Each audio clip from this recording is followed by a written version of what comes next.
саламатсыздар баарыңыздарга. Бүгүнкү сабакта биз сиздер менен байланыштыруучу мамычан менен кандай кылып окантовка же болбосо биз токуган буюмду кандай кылып бүтүрүп койсок болот.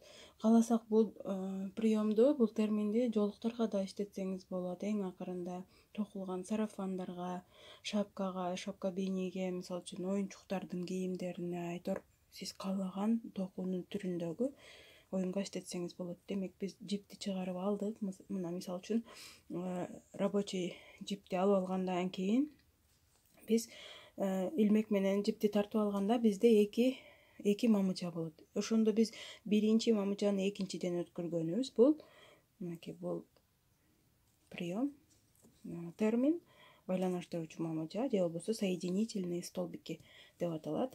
Көбүнчө кыскартылган түрүндө кездештиребиз биз.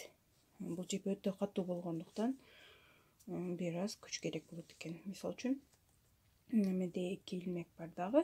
Аны биринчисинен өткөзгөнүбүз да мындай.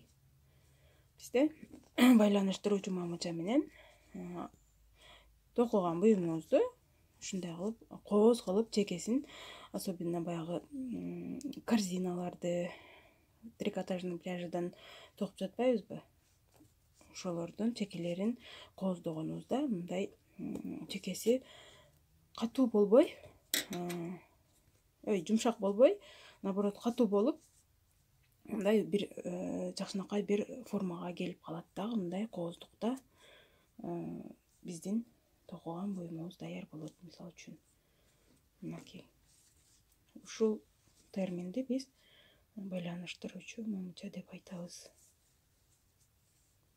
Особенно бул корзинкаларда чындап эле ооба жакшы көрүнөт, сулуу да чыгат, катуу да болот чекеси. Андыктан ушул терминди дагы өз токууларыңызда иштетиңиз.